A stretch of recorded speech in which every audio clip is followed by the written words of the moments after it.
Because somewhere out there, someone feels forgotten tonight. If you believe quiet people can live the loudest love stories, if you believe kindness still matters in a hard world, then subscribe now. These stories are written for hearts that still feel. Don't miss the one that might change you. The ranch sat far from everything, stretched beneath a sky so wide it made loneliness feel louder, and Caleb Morgan had learned long ago that silence could be both a companion and a punishment, because every morning he woke before the sun, not because he wanted to but because the animals depended on him, and every night he returned to a house that still smelled faintly of dust and old memories, a place once meant for laughter that never came, and he told himself that a man didn't need much beyond land, work, and honesty. Yet there were evenings when the wind passed through the wooden beams and sounded almost like someone calling his name, and that was when he poured another cup of coffee and pretended not to hear it, because hoping had hurt too much before, especially after the town had slowly forgotten him following the accident that took his father and left him responsible for everything before he was ready, turning a gentle young man into a quiet rancher who spoke more to horses than people, believing the world made more sense when it didn't talk back, until the day a woman appeared at his fence with dust on her shoes, desperation in her eyes, and hands that trembled like they had forgotten their purpose. She came in the afternoon heat, when even the cicadas sounded tired, and Caleb first noticed her because his dog, Rusty, stopped barking, which almost never happened, and when he looked up from repairing a broken trough, he saw her standing there holding an empty bottle, her dress faded from too many washes, her hair tied back poorly as if she'd done it in a hurry, and she didn't step forward right away, only waited, as though afraid he might disappear if she moved too fast. And when she finally spoke, her voice was soft but strained, asking only for water, nothing more, and Caleb nodded without hesitation because he had been raised to help anyone who came to his land in need, yet something about the way she clutched that bottle suggested thirst wasn't the only thing driving her there. He handed her water, watched her drink like someone who hadn't known safety in a long time, and when she finished she didn't leave, just stood there staring at her hands as if they betrayed her. And after a moment she whispered, almost ashamed, can you teach me how to use them again?" And Caleb frowned, not in judgment but confusion, because he'd expected many things in life, drought, loss, loneliness, but never a request like that, and when he asked what she meant, her eyes filled with tears she refused to let fall, and she said she had spent too long being told she was useless, too long being punished for trying, too long being kept still until even simple work frightened her. And she didn't want pity, she just wanted to learn how to do something real, something honest, something that made her feel human again.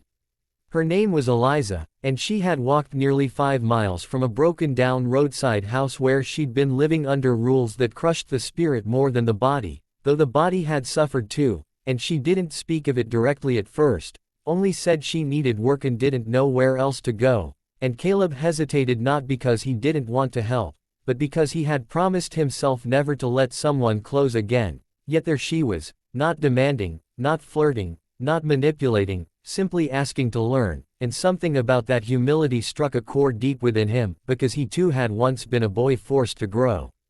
up without guidance, learning by failure and silence, and so he told her she could stay the night in the old guest room, just until she figured out her next step, unaware that her next step would slowly walk straight into his guarded heart.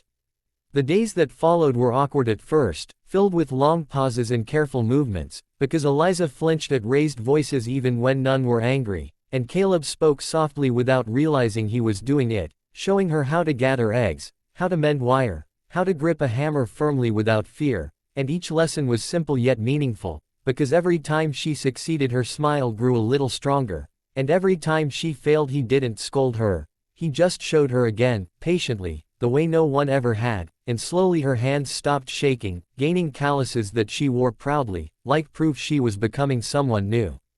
What Caleb didn't expect was how her presence changed the ranch itself, how mornings felt warmer when someone else was already awake making tea, how laughter returned unexpectedly when she chased chickens badly or got dirt on her nose, and how silence stopped feeling so heavy, because now it was shared, and shared silence doesn't hurt the same way. Yet both of them were carrying secrets they hadn't spoken aloud, Caleb's fear of abandonment, and Eliza's fear that kindness always came with a price, and those unspoken truths hovered between them like clouds waiting to break. The first twist came when a man arrived looking for her, riding into the ranch with false politeness and sharp eyes, claiming she belonged to him, and Caleb felt something ignite inside his chest that surprised even himself, because the word belonged tasted wrong, and when Eliza froze behind him, gripping his shirt like an anchor, the truth surfaced quickly. She had escaped a controlling household where labor was demanded but dignity was denied, where mistakes were met with cruelty disguised as discipline, and the man threatened to involve authorities, confident that no one would side with a woman who had no proof, no money, and no home. Yet Caleb stood firm, something he'd rarely done for himself, and told the man to leave his land or be removed. And when the dust settled and the stranger rode away, Eliza broke down, sobbing not from fear but disbelief, because no one had ever defended her without asking something in return. That night she confessed everything, and Caleb listened without interrupting, realizing that loneliness had shaped them differently but equally deeply, and he promised she could stay as long as she wanted, not as a worker, not as charity, but as a person choosing her own life, and that promise changed everything, because freedom, once tasted, demands courage, and Eliza began to bloom, learning to ride, to bargain at town markets, to speak with confidence, while Caleb learned that strength didn't mean standing alone, sometimes it meant letting someone stand beside you. But peace never arrives without testing itself, and when drought hit the land, threatening the ranch's survival, old fears resurfaced, pushing Caleb to withdraw emotionally just as Eliza needed reassurance, leading to misunderstandings that cut deeper than arguments, because silence returned, sharp and painful, until Eliza nearly left believing she was becoming a burden, and Caleb nearly let her go believing he didn't deserve happiness, until Rusty chased her down the road and forced a confrontation neither could avoid. Under the open sky, truth spilled out, that Eliza didn't need saving anymore but wanted choosing, and Caleb admitted he had loved her long before he realized it, afraid that loving meant losing, yet learning that not loving was its own kind of death, and in that moment the ranch no longer felt empty or cursed by the past, but alive with possibility.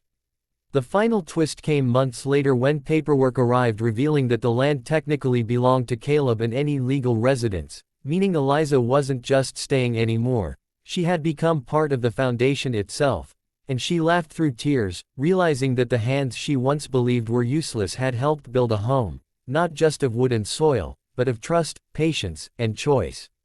And years later, when neighbors spoke of the ranch that survived drought, loss, and time, they didn't speak of miracles or romance first. They spoke of two people who healed quietly, through work, respect, and the simple courage to show up for each other every single day, proving that sometimes love doesn't arrive like a storm, but like water offered freely, changing everything one drop at a time.